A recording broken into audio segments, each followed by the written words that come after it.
അമൃതേച്ചി, മനസ്സ് നിറഞ്ഞ് സന്തോഷിക്കേണ്ട സമയത്ത് എന്തിനാ ഇപ്പൊ ഒരു വിഷമം? അംബിക മമ്മി പിണങ്ങിപ്പോയതിനാണോ?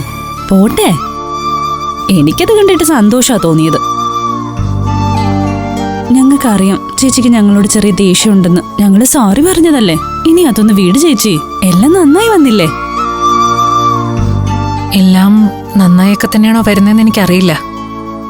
ആകാശിനെ പറ്റിയുള്ള അഖിലയുടെ തെറ്റിദ്ധാരണ മാറി. ആകാശ് നല്ല അന്തസ്സുള്ള ആൺകുട്ടിയായി നമ്മുടെ കൂടെ നിന്നു. മാമനും മാന്യായി തന്നെ പെരുമാറി. എല്ലാം നല്ലതാ.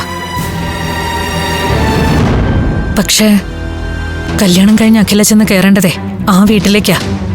അപ്പോ അംബിക മാമി എങ്ങനെ പെരുമാറുന്ന എന്റെ ഒരു പേടി. ചേച്ചി, ഇത് പഴയ കാലമൊന്നും അല്ല.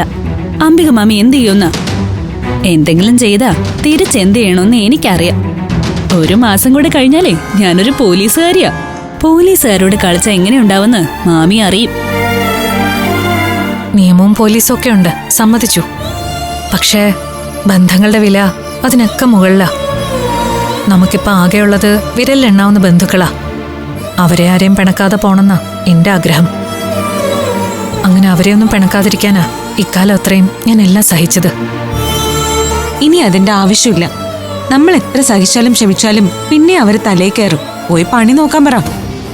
അല്ലെങ്കിൽ തന്നെ അംബികമ്മായി നമ്മളോട് ചെയ്തതൊക്കെ ഓർമ്മയുണ്ടല്ലോ. അവരോട് ഒരു സ്നേഹവും കാണിക്കേണ്ട ആവശ്യമില്ല. ഇവരിങ്ങനെയൊക്കെ പറയും. പക്ഷെ അഖിലേ, നീ ഇതൊന്നും കേൾക്കാൻ നിൽക്കണ്ട. നമ്മുടെ മാമിയാണെന്നും നമ്മളോട് ദ്രോഹം ചെയ്തിട്ടുണ്ടെന്നുള്ളതും സത്യ. പക്ഷേ ആകാശിന്റെ അമ്മയാ, അത് നീ മറക്കരുത്.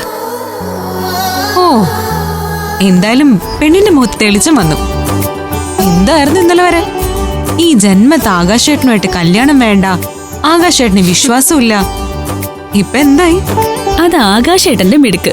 എനിക്ക് ഒരു തരി സ്വർണം പോലും വേണ്ട, എന്റെ പെണ്ണിനെ മതിയെന്ന് പറഞ്ഞാ പിന്നെ ഏത് പെണ്ണിന്റെ മുഖമാ തെളിയാത്തത്? സ്വർണം വേണ്ടെന്ന് മാത്രമല്ല, ആർഭാടമായിട്ടുള്ള കല്യാണവും വേണ്ടെന്നാ ആകാശേട്ടൻ പറഞ്ഞേ. ഇത് വിവേകും നേരത്തെ പറഞ്ഞതാ. അപ്പൊ അമൃതേച്ചി, കാശിന്റെ ചെലവ് കുറഞ്ഞു വരുവാണല്ലോ. ഇനിയിപ്പോ ടെൻഷൻ അടിക്കേണ്ട ഒരു കാര്യമില്ല. ഒരു കാര്യം ചെയ്, നിങ്ങളുടെ 2 പേരുടെയും കല്യാണ ചെലവ് കുറച്ച് സിമ്പിളായിട്ട് നടത്ത്. എന്നിട്ട് ആ പൈസ കൂട്ടിച്ചേർത്ത് ഞങ്ങളെ കല്യാണം നമുക്കൊരു ഉത്സവമാക്കാം.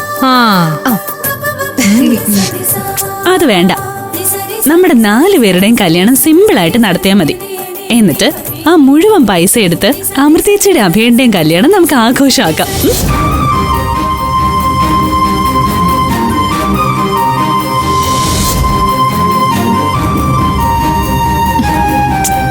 നീ ഇപ്പൊ എന്തിനാ അവരുടെ കല്യാണം കാര്യം പറഞ്ഞ്? അമൃതേച്ചി ഒന്ന് ഹാപ്പി ആയിട്ട് വന്നതായിരുന്നു. ഫ്ലവേഴ്സ് ഒരുക്കുന്ന കാഴ്ച വസന്തം യൂട്യൂബിൽ പ്രേക്ഷകർക്ക് ലൈവായി കാണാം. ഫ്ലവേഴ്സ് കോമഡിയിൽ ജോയിൻ ചെയ്യൂ, ആസ്വദിക്കൂ.